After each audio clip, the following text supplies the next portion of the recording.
속보입니다. 25년 1월 10일 소식 전해드립니다.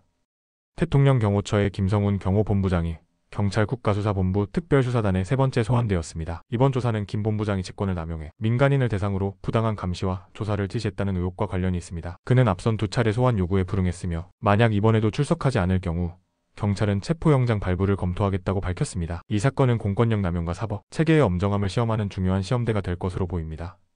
윤석열 대통령은 헌법재판소에서 진행되는 탄핵심판 첫 변론에 출석하지 않고 대신 변호인을 통해 방어권을 행사하겠다는 입장을 밝혔습니다. 이번 심판은 최근 야당의 탄핵소추안 발의와 관련해 대통령의 직무수행, 적합성을 따지는 중요한 사건입니다. 윤 대통령의 불출석 결정은 정치적 메시지를 담은 것으로 해석될 수 있으며 향후 헌재의 판단과 여론의 반응이 주목됩니다. 러시아 서부 쿠르스크 지역에서 20세와 26세의 북한 군인 2명이 생포되었습니다. 이들은 러시아의 특별작전지역에 배치된 병력으로 자신들이 전투 임무를 수행 중이라는 사실조차 몰랐다고 진술했습니다. 이 사건은 북한이 러시아에 무기를 제공하는 대가로 인력을 파병했다는 국제사회의 의혹을 더욱 강화시키고 있으며 인권 문제와 외교적 갈등을 심화시킬 가능성이 있습니다. 볼로디미르 젤렌스키 우크라이나 대통령은 북한군 생포와 관련하여 러시아에 억류된 우크라이나 군과의 포로 교환을 제안했습니다. 젤렌스키 대통령은 이를 통해 자국 병사들의 안전을 확보하고 국제사회에 북한-러시아 간 군사협력의 실상을 부각하려는 의도를 보이고 있습니다. 이 제안은 러시아와 북한의 반응에 따라 국제정치에서 중요한 변수로 작용할 가능성이 있습니다. 25년 1월 10일 소식 전해드립니다.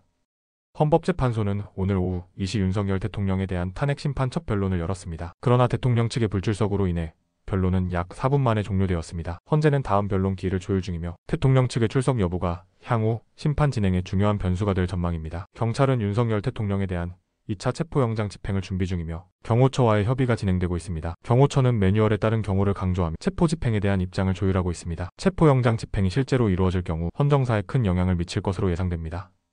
북한, 탄도미사일 발사. 북한이 8일 만에 또다시 동해상으로 탄도미사일을 발사했습니다. 이는 국제사회의 경고에도 불구하고 지속되는 무력 시위로 한반도 긴장이 고조되고 있습니다. 미국과 한국 등 관련국들은 북한의 도발에 대한 대응 방안을 논의 중입니다.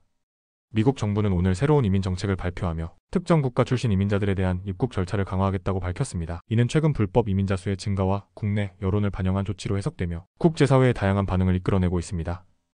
유럽연합EU는 오늘 회원국 회의를 통해 플라스틱 사용 제한과 탄소 배출, 감축을 목표로 한 새로운 환경 규제를 강화하기로 결정했습니다. 이는 기후 변화에 대한 대응을 강화하려는 노력의 일환으로 기업과 소비자들에게 큰 영향을 미칠 것으로 예상됩니다. 25년 1월 15일 소식 전해드립니다. 고위공직자범죄수사처 공수처는 내란 수괴 혐의로 윤석열 대통령을 체포했습니다. 이는 대한민국 헌정사상 현직 대통령이 체포된 첫 사례로 기록되었습니다. 윤 대통령은 체포 직후 공수처로 이송되어 조사를 받았으며 조사 과정에서 진술을 거부한 것으로 알려졌습니다. 미국 백악관은 윤석열 대통령의 체포에 대해 미국은 한국 국민에 대한 지지를 확고히 한다고 밝혔습니다. 또한 미국의 전문가는 혼란 상태에 빠진 한국 정부와의 협력이 어려울 것이라는 전망을 내놓았습니다. 문화체육관광부와 한국방문의회위원회는 1월 15일부터 2월 28일까지 외국인 관광객을 대상으로 2025 코리아 그랜드 세일을 개최한다고 발표했습니다. 이는 방한 관광 활성화와 내수 경제에 활력을 불어넣기 위한 행사로 다양한 할인 혜택과 문화 체험 프로그램이 제공될 예정입니다. 미국 정부는 1월 14일 현지 시각 쿠바를 테러 지원국 명단에서 제외할 것이라고 발표했습니다. 이는 양국 관계 개선을 위한 조치로 해석되며 향후 미국과 쿠바 간의 외교 및 경제 협력에 긍정적인 영향을 미칠 것으로 예상됩니다. 미국과 캐나다 해군은 최근 남중국해에서 연합해상훈련을 실시했습니다. 이번 훈련은 해당 지역에서의 항행의 자유를 강조하고 해상안보 협력을 강화하기 위한 목적으로 진행되었습니다. 도널드 트럼프 미국 대통령 당선인은 1월 14일 현지 시각 관세 부과 등을 전담하는 별도의 정부 부처를 신설할 계획이라고 밝혔습니다. 이는 무역 정책을 강화하고 미국 산업 보호를 위한 조치로 해석됩니다. 25년 1월 16일 소식 전해드립니다. 윤석열 대통령은 고위공직자범죄수사처 공수처의 2차 피의자 조사에 응하지 않으며 자신의 체포가 헌법적 권리를 침해했다고 주장하며 체포적 부심을 신청했습니다. 공수처는 이번 사건이 국가적으로 중대한 영향을 미칠 사안으로 판단하고 조사를 이어갈 방침을 밝혔습니다. 이에 대해 헌법재판소는 윤 대통령 측의 변론기일 변경 요청을 받아들이지 않고 예정대로 심리를 진행하기로 결정했습니다. 전문가들은 이 사태가 한국 정치사에 큰 분수령이 될 것으로 보고 있습니다. 최근 여론조사 결과에 따르면 국민의힘이 35%, 더불어민주당이 33%를 기록하며 계엄 이후 처음으로 국민의힘이 민주당을 앞섰습니다. 정치 전문가들은 윤 대통령 사태와 관련된 국민적 여론이 정당 지지율 변화에 영향을 미친 것으로 분석하고 있습니다. 특히 중도층과 젊은 세대의 민심이 주요 변수로 작용한 것으로 보이며 향후 총선을 앞둔 전국의 흐름이 주목됩니다. 중국 공산당의 주요 이론지인 고시는 시진핑 주석의 새로운 글을 발표했습니다. 이 글에서는 중국의 전면적인 심화개혁과 지속 가능한 발전 방향을 제시하며 경제구조 개혁, 첨단 기술 발전, 그리고 국제적 협력 강화에 대한 내용을 중점적으로 다루었습니다. 중국 정부는 이 글을 바탕으로 향후 5개년 계획의 구체적 실현 방안을 논의할 것으로 보입니다. 도널드 트럼프 미 행정부는 북한과의 비핵화 협상 가능성을 다시 시사했습니다. 미 백악관 대변인은 북한의 비핵화를 위한 실질적인 진전이 있을 경우 대화를 재개할 준비가 되어 있다고 밝혔습니다. 이는 미한 확장 억제 정책과 긴밀히 연계될 가능성이 높으며 동북아 지역의 안보 및 외교적 상황에 큰 영향을 미칠 것으로 예상됩니다. 25년 1월 17일 소식 전해드립니다. 윤석열 대통령의 체포를 저지하려 한 혐의를 받는 김성훈 대통령 경호처 차장이 오늘 오전 경찰에 자진 출석했지만 조사 직후 체포되었습니다. 김 차장은 공무집행 방해와 대통령 경호법 위반 등의 혐의로 수사를 받고 있습니다. 경찰은 대통령 체포 과정에서 경호처가 조직적으로 개입했는지 여부를 확인하기 위해 심층 조사를 진행 중입니다. 특히 이번 사건이 경호처의 권한 남용 문제로 확대될 가능성도 제기되고 있습니다. 미국, 한국, 일본 3국은 동북아시아 지역의 안보를 강화하기 위해 공동 협력 방안을 논의했습니다. 3국은 미군의 안보 확립과 정보, 공유 체계 강화를 중심으로 협력의 틀을 확대하기로 했습니다. 이는 북한의 미사일 위협과 중국의 군사적 부상에 대응하기 위한 전략으로 풀이됩니다. 전문가들은 이 협력이 동북아시아의 안정성을 높이는데 기여할 뿐 아니라 군사적 외교적 공조의 새로운 모델이 될 수 있다고 평가하고 있습니다. 미국은 북한 IT 노동자들이 해외에서 위장 취업을 통해 벌어들인 외화가 무기, 개발 자금으로 사용되고 있다는 정보를 입수하고 이에 대한 제재를 강화하겠다고 발표했습니다. 미국 재무부는 북한 IT 전문가들이 주로 가상화폐 및 소프트웨어 개발 분야에서 활동하며 허위 신분으로 국제기업에 취업하고 있다고 밝혔습니다. 이번 조치는 북한의 불법 외화 획득 경로를 차단하고 국제 제재의 실효성을 강화하기 위한 일환으로 추진되고 있습니다. 중국 시진핑 국가주석과 모나코 알베르 2세 국왕은 양국 수교 30주년을 기념하여 축전을 교환했습니다. 시 주석은 중국과 모나코 간의 우호적 관계와 경제적 문화적 교류의 발전을 높이 평가하며 지속 가능한 협력을 약속했습니다. 알베르 국왕 또한 모나코와 중국의 협력이 전 세계 소규모 국가와 대규모 경제국 간의 모범 사례로 자리 잡길 바란다고 언급했습니다. 이번 축전은 양국 간의 관계 강화뿐 아니라 중국의 유럽 내 외교적 영향력 확대의 일환으로도 해석됩니다. 25년 1월 18일 소식 전해드립니다. 신세계그룹의 정용진 부회장은 미국 도널드 트럼프 대통령의 취임식에 초청받아 참석했습니다. 이번 행사는 트럼프 대통령의 재선 성공을 축하하는 자리로 정 부회장은 여러 미국의 정재계 인사들과 만남을 가질 예정입니다. 이 방문은 한미 경제 협력을 강화하려는 의도가 담긴 행보로 해석되며 양국 간 무역 및 투자 기회 확대를 논의할 수 있는 중요한 계기로 평가받고 있습니다. 도널드 트럼프 대통령의 재선으로 2기 행정부가 공식 출범했습니다. 트럼프 행정부는 한국과의 협력을 강조하면서도 동시에 고관세 정책을 통해 경제적 긴장감을 조성할 가능성이 제기되고 있습니다. 전문가들은 특히 조선업과 같은 특정 산업 분야가 타격을 받을 가능성에 주목하고 있으며 한국 경제의 대응 전략 마련이 시급하다는 분석이 나오고 있습니다. 미국의 외교 및 안보 전문가들은 최근 북한의 전쟁 계획, 움직임이 중대한 전략적 실수라고 지적했습니다. 이들은 북한의 이러한 행보가 국제사회에서의 고립을 더욱 심화시키고 경제 제재를 강화하는 결과를 초래할 것으로 예상하고 있습니다. 동시에 이는 동북아시아의 안보 지형에 부정적인 영향을 미치며 미국과 한국, 일본 간의 안보 협력을 강화해야 한다는 필요성을 부각시키고 있습니다.